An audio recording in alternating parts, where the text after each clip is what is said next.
Hi. First impressions in games are almost always decisive. A failed launch, bugs, inflated expectations, and a project instantly gets a label it can never shake off. In this video, games that released too early or were understood too superficially. Games that had more depth than the first hours of gameplay allowed players to see. Games that deserve a second chance.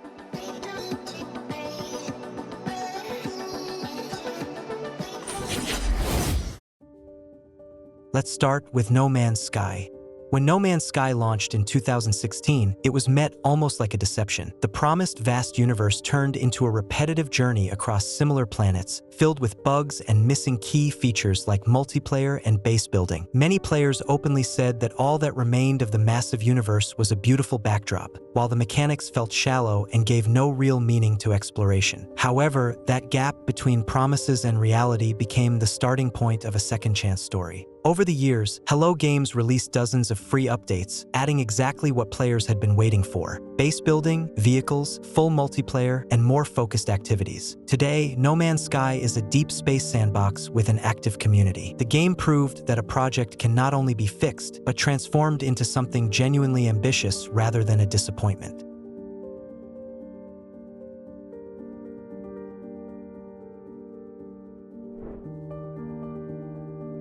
Days Gone initially triggered a wave of criticism, not because of its idea or story, but due to its slow pacing and technical issues. Players pointed out the empty world, repetitive quests, and the constant need to collect fuel, materials, and other junk, which became exhausting over long play sessions. Many described the world as frozen, where characters only seem alive when you move, and everything else feels locked in place. Yet the real value of the game lies in its characters and narrative build-up. Many players who experienced it later noted that the world of Days Gone stands out for its sincerity and post-apocalyptic atmosphere, while the bike and massive freaker hordes create moments rarely seen in other open-world games. To this day, the community speaks about the game with warmth and often says it deserves a sequel.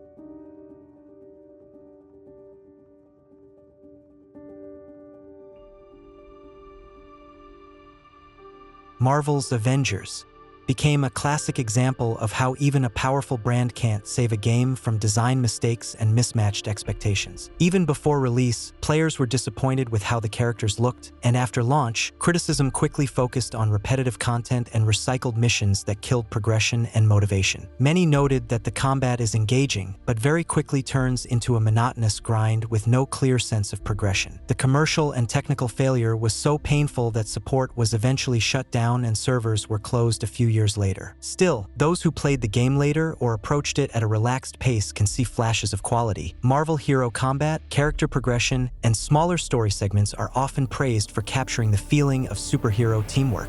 Many players believe that with a better content plan and refined mechanics, this project could have been much deeper and more interesting, and that its foundation is still worth attention if you look past the brand.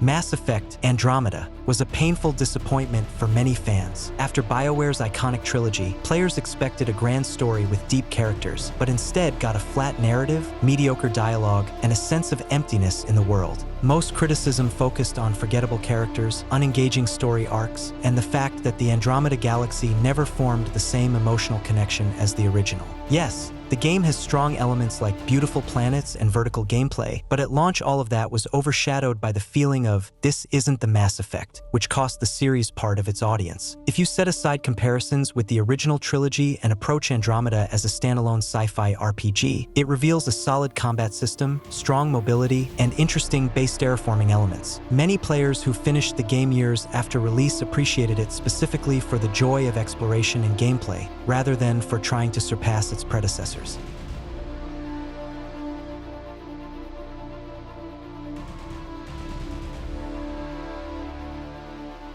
Watch Dogs. At release, loudly presented itself as a revolution in the open-world genre, promising deep hacking systems, interactivity, and real influence over the city. In reality, many players felt it played like a GTA clone with hacking layered on top, where the story barely holds together and mechanics often boil down to simple map traversal and basic hacks. As a result, part of the audience quickly dismissed it as just another open-world game that didn't offer anything truly new. But if you look at Watch Dogs not as a genre-defining masterpiece, but as an experimental attempt to merge open-world design with modern digital paranoia, its strengths become more visible. Over time, many players came to appreciate the freedom of hacking tricks, the ability to break systems and influence the city, and the way the world reacts to your actions.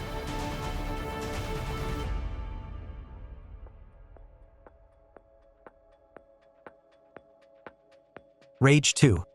Many wrote it off after release as just another soulless post-apocalyptic shooter, with flashy but unbalanced presentation and a story that more often provokes laughter than interest. Players complained about repetitive activities across a massive map, weak mission design, and the lack of a deep narrative, which caused even the dynamic gameplay to wear thin quickly. The world felt empty, the humor often missed the mark, and the mix of aggressive music and acid-colored visuals pushed some players away. But Rage 2 delivers some of the purest shooting feel in the genre, combining gunplay with nanite abilities in a way that truly shines. Many players who completed it years later say that combat alone is reason enough to give the game a chance. It's fast, satisfying, and rarely feels repetitive.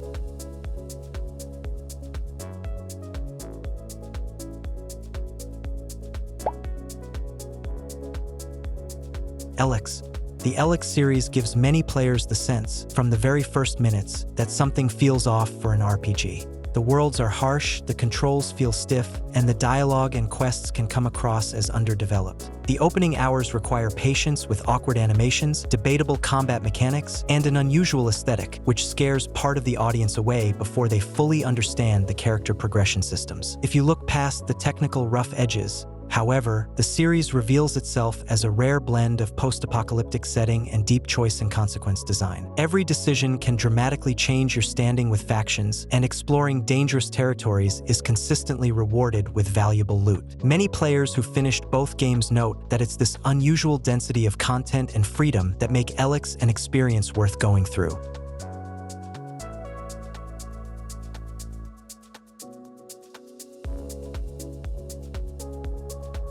Anthem, one of the loudest and most tragic failures in BioWare's history. At launch, the game was criticized for repetitive loot, empty missions, and the near absence of a deep RPG foundation. It looked impressive on the surface, but underneath it was an unfinished looter shooter, a vast world that was visually striking, yet rarely gave players a reason to stay. Over time, perceptions began to change, but far too late. Players who returned to Anthem months later pointed out the exhilarating flight mechanics, solid gunplay, and a co-op system full of unrealized potential. This is where the idea of a second chance exists only in the past. The servers are shutting down, there is no offline mode, and Anthem will soon be completely unplayable. This isn't a story about redemption. It's a reminder of a game with real potential that never lived long enough to fulfill it.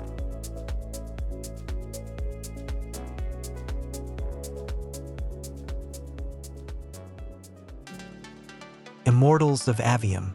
Many people skipped this game not because it was bad, but because of weak sales and poor marketing. At launch, it was criticized for technical issues and overall balance, yet players who finished it often highlight its unusual approach of replacing guns with magic and delivering fast, energetic combat that feels memorable. Many also point to the ability to cast dozens of spells at once as a standout feature. On top of that, its strong visual style and soundtrack give the project a distinct identity that many standard shooters lack. Players believe that with a more stable technical foundation, better balance, and slightly less competition at launch, Immortals of Aveum could have become a cult favorite among fans of magic-focused games.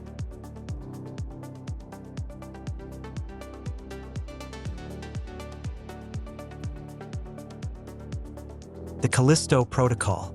Launched as an ambitious survival horror from the creator of Dead Space, but quickly faced criticism as many saw it as a failed attempt to replicate a legendary genre. At release, players complained about linear gameplay, limited enemy variety, technical issues, and the lack of real horror beyond the opening sections. Instead of a tense, atmospheric experience, the game often turned into a repetitive action loop where enemies felt more annoying than frightening. This perception was amplified by heavy marketing positioning it as a Dead Space successor. shooter. Still, for many who returned to the Callisto Protocol later or played it after performance updates, the game reveals a different side. Its visuals and sound design do create a heavy, oppressive atmosphere. Many players say that if you view it not as an ambitious heir to a classic, but as a standalone story with a dark setting and interesting ideas, it comes across as a solid survival action experience worth playing.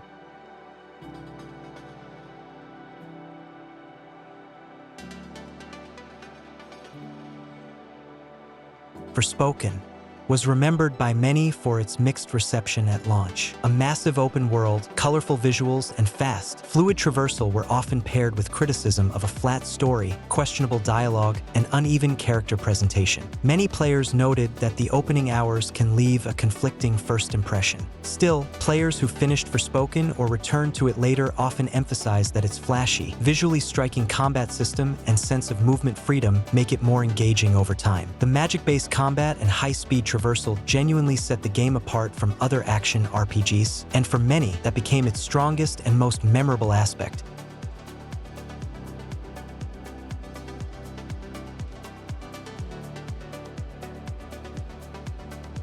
Starfield is an example of a large-scale RPG surrounded by controversy not because of broken mechanics, but because expectations didn't match reality. Many players who expected a true space simulator in the vein of Mass Effect or No Man's Sky were disappointed to find a more traditional Bethesda RPG, filled with loading screens, templated locations, and space gameplay that doesn't always feel deep. Online discussions often point out that thousands of procedurally generated planets don't feel alive, and that space travel is mostly reduced to fast travel between points.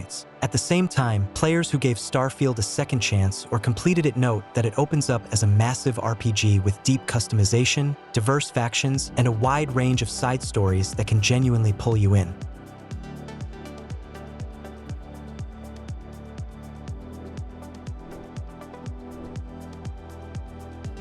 Outriders. At launch, Outriders drowned in its own problems. Unstable servers, broken co-op, and strange loot decisions quickly ruined first impressions. The game often made it hard to play at all. Progress resets, dropped sessions, and chaotic balance were common. As a result, it was quickly labeled a failed looter shooter and faded out of focus. But when revisited later and played without heavy reliance on online services, Outriders reveals itself as one of the most aggressive shooters in the genre. There's no endless grind here. The systems are built around constant combat, risk-taking, and build crafting that genuinely changes how you play. In solo or stable co-op, the game shines as a tightly focused action experience.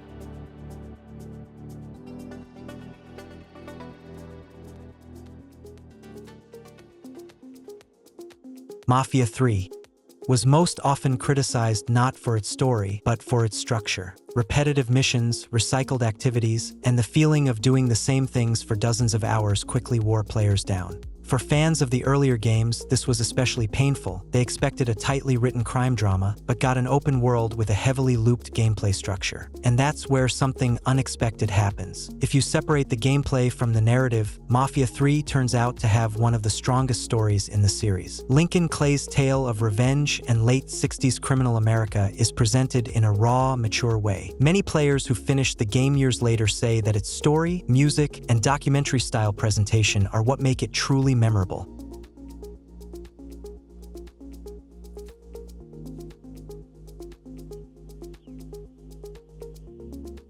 Metal Gear Survive. The game was hated even before release. The reason wasn't so much the gameplay itself, but the name. A Metal Gear project without Kojima felt unacceptable to many, and after launch, the strange setting, survival focus instead of stealth, and sense of brand misuse only reinforced that reaction. Most players simply refused to even try it. But if you remove the words Metal Gear from the title, the game suddenly becomes an unusual and fairly tense survival action experience. Resource management, base defense, dangerous expeditions, and constant pressure create a slower, more tactical rhythm. Players who did give it a chance often say that Survive works precisely as an experiment, strange, imperfect, but atmospheric.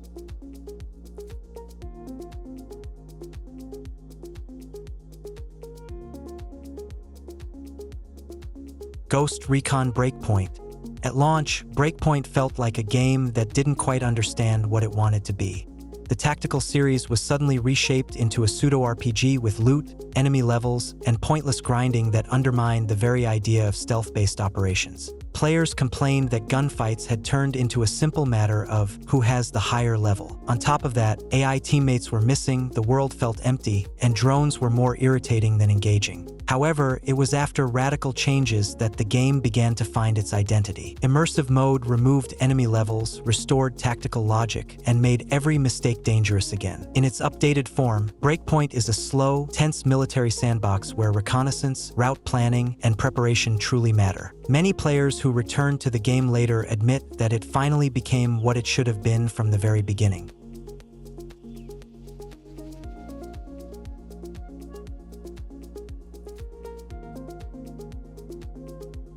Dead Space 3 gained a reputation as a traitor to the genre almost instantly. Co-op, a heavier focus on action, and a reduced sense of horror caused strong backlash from fans of the first two games. It felt too loud, too combat-driven, and too far removed from the isolation and fear that defined the series. But if you stop comparing it to the original and view it as the conclusion of Isaac's story, the game opens up differently. The weapon crafting system offers unusual freedom, and playing solo without co-op noticeably strengthens the atmosphere. Dead Space 3 deserves a second chance not as a horror icon, but as a tragic sci-fi adventure that brings the trilogy to a close.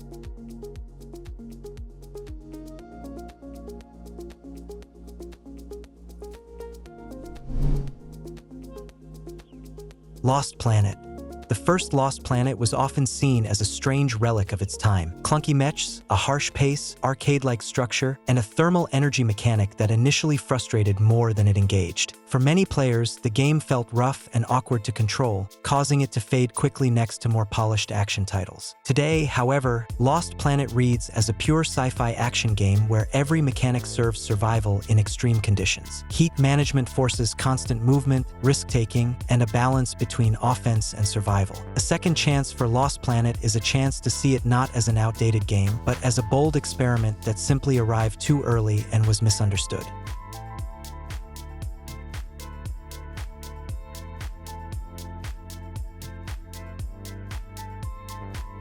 Fable 3 is often remembered as the most controversial entry in the series, and not without reason. Players were frustrated by excessive simplification. The interface was replaced, the inventory hidden in an awkward menu, and many RPG systems were stripped down. Fans expected an evolution of Fable 2, but instead got a game that seemed afraid of complexity and constantly held the player's hand. The second half was especially divisive, as the scale of decisions didn't always feel as impactful as the concept of ruling promised. Yet years later, Fable 3 is often viewed differently, as an interactive fairy tale centered on the rare theme of power and responsibility. Choices here aren't about numbers, but about compromise. Almost every right decision comes at a cost, and the game isn't afraid to show consequences. Many players who return to it later note that, free from expectations, it works as a cohesive narrative with strong atmosphere, music, and an emotional finale.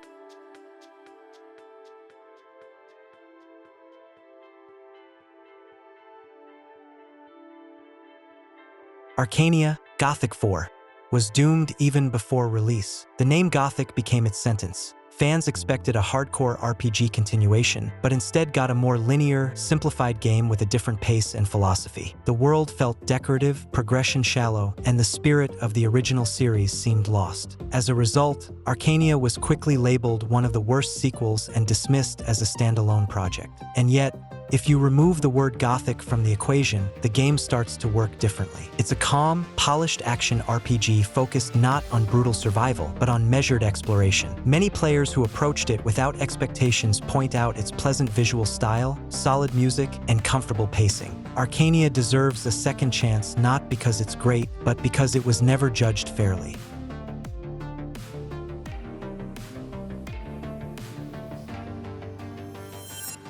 Over time, games change, and so do we. What once felt like a failure can be seen very differently today. Without the noise of launch and the pressure of expectations, ideas, atmosphere, and strengths become easier to notice. These games didn't become perfect, but they proved that first impressions aren't always the truth. And sometimes, a second chance is simply an opportunity to look closer.